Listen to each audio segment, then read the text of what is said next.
Cut అయింది.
छत्रपति शिवाजी सरिग्गा से नमस्कार। भारत माता की जय। నా పేరు రోల్పల్లి రామకృష్ణారెడ్డి, ఆంధ్రప్రదేశ్ రంపచోడవరం నియోజకవర్గం నుంచి రావడం జరిగింది. శ్రీశైలం క్షేత్రాన్ని ఈరోజు మీకు పరిచయం చేయబోతున్నాను. ఇందులో మహారాష్ట్ర నుంచి ఆంధ్రప్రదేశ్ రాష్ట్రానికి వచ్చి శ్రీశైలంలో ఛత్రపతి శివాజీ మహారాజ్ గారు వారు ధ్యానం చేసినటువంటి మందిరం దగ్గర ఈ రోజు ఉన్నాం. దాని గురించి మీకు దానికి పరిచయం చేస్తాము. ఇప్పుడు మనకు కనిపిస్తున్నటువంటి ఈ భవనము ఛత్రపతి శివాజీ మహారాజు ఇది అయ్యన్నకు స్నానం ఆడినటువంటి స్థలము.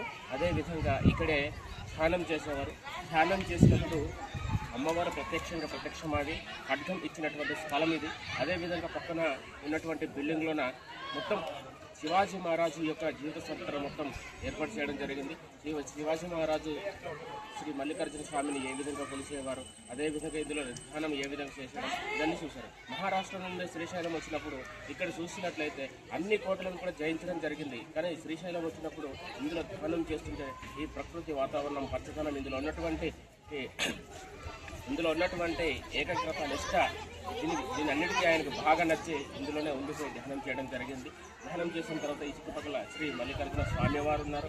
వారి దర్శనం చాలా పవిత్రమైనటువంటిది. అదేవిధంగా పుణ్యక్షేత్రంలో మొదటి స్థానంగా ఇక్కడ ఉంది. ప్రపంచ దేశానికి అన్నిటికన్నా మొట్టమొదటి పుణ్యక్షేత్రము శ్రీశైలము. అదేవిధంగా ఇందులో చూసినట్లయితే సంఘం ఏర్పాటు చేసినటువంటి ఈ ఛత్రపతి శివాజీ స్ఫూర్తి కేంద్రాన్ని ఏర్పాటు చేయడం జరిగింది.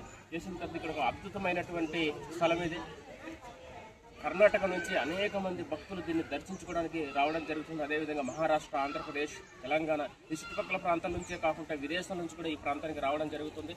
అదేవిధంగా విదేశం నుంచి కాకుండా రాజకీయ పరంగా చూసినట్లయితే శ్రీ నరేంద్ర మోడీ గారు ప్రధానమంత్రి గారు రీసెంట్గా ఇందులోన సందర్శన చేయడం జరిగింది. అదేవిధంగా రాష్ట్రపతి గారు శ్రీమతి ద్రౌపది ముర్ము గారు కూడా దీన్ని సందర్శించడం జరిగింది. అంతేకాకుండా మధ్యప్రదేశ్ ముఖ్యమంత్రి గారు అదేవిధంగా మహారాష్ట్ర ముఖ్యమంత్రి గారు కూడా దీన్ని ప్రారంభ ఉత్సవాలకి వారు కూడా రావడం జరిగింది. అదేవిధంగా ఇందులో చూసినట్లయితే చిన్నపిల్లలకి ఆడుకోవడానికి మంచి ఉయ్యాలాలు, వాళ్ళకి అన్ని రకాలుగా కూడా మంచి సదుపాయాలు ఉన్నాయి. ఇంకా రానున్న రోజుల్లో ఇంకా ఇందులో ఉన్నటువంటి అన్ని రకాలైనటువంటి ఇంకా అభివృద్ధి చెందుతుంది. అదేవిధంగా నిన్న శ్రీ మల్లికార్జున స్వామి దేవాలయం నుంచి మాకు చైర్మన్ కూడా డైరెక్ట్గా మాట్లాడడం జరిగింది. ఇందులో ఉన్నటువంటి చెంచు జనజాతులకి మాత్రమే ఇక్కడ అన్ని అవకాశాలు ఇవ్వడం జరుగుతుంది. ఒకప్పుడు శ్రీశైలం మల్లికార్జున స్వామిలోన గిరిజనులకు సులకన భావంగా చూసే వాళ్ళు చెంచుల ప్రజల దగ్గర రాణించే వాళ్ళు కాదు. ఇప్పుడు ప్రజెంట్ జరుగుతున్నటువంటి పరిస్థితుల్లో చెంచులకి అన్ని ఉద్యోగాలు ఇవ్వడం జరిగింది. కొద్దిగా చదువుకున్నటువంటి చెంచు జనజాతులకు లడ్డు కౌంటర్లోనూ ఉద్యోగాలు ఇవ్వడం జరిగింది. కంప్యూటర్ ఆపరేటర్ కింద లడ్డు సేల్ చేయడానికి సెక్యూరిటీ గార్డ్స్ అన్ని రకాలుగా వాళ్ళే ఇక్కడ నిర్వహణ చేయడం జరుగుతుంది. అదేవిధంగా సంక్రాంతి వచ్చినప్పుడు చెంచు జనజాతుల వారే వచ్చి మల్లికార్జున స్వామి వారి కళ్యాణం కూడా వారే స్వయంగా చేయడం జరుగుతుంది. వాళ్ళ మంత్రులతోనే ఇక్కడ చేయడం జరుగుతుంది. ఈ ప్లేస్ కానీ ప్రతి ఒక్కరు కూడా విజిట్ చేయవలసిన స్థలం. ఇక్కడికి వచ్చినట్లయితే మనం శివాజీ మహారాజ్ గురించి పుస్తకాల్లో కొద్దిగా చదువుకుంటాం, కానీ మనకు అర్థం కాదు. ఇక్కడికి వచ్చినప్పుడు మటుకు మొత్తం చరిత్ర మొత్తం గోడల వెంబట రాసి ఉన్నది. అఫ్జల్ ఖాన్ ఏ విధంగా శివాజీ మహారాజు దాన్ని చంపడం జరిగింది, దొంగ దెబ్బ తీయడానికి వస్తుంటాడు అఫ్జల్ ఖాన్. ఈ విధంగా ఈ చరిత్ర మొత్తం మీకు ఇక్కడ ఉంది. ఈ వీడియోలో ప్రతి ఒక్కటి కూడా మీకు తెలుస్తుంది. వీడియో చూసినట్లయితే ఇక్కడ ఉన్నటువంటి మా కార్యకర్తలను పరిశీలిస్తున్న రామలింగేశ్వరరావు పాడేరు నుంచి రావడం జరిగింది, బాలరాజ్ పాడేరు నుంచి రావడం జరిగింది, సన్యాసిరావు గారు పాడేరు నుంచి మన్యం జిల్లా నుంచి రావడం జరిగింది, సింహాచలం అరకువేల్ నుంచి రావడం జరిగింది. ఈ విధంగా అనేక మంది కార్యకర్తలు దీన్ని వచ్చి సందర్శన చేసి ఈ యొక్క చరిత్రని మిగతా రాష్ట్రాలు కూడా తెలియజేస్తారని మేము కోరుకుంటున్నాం. భగవాన్ బిర్సా ముండాకి మళ్ళీ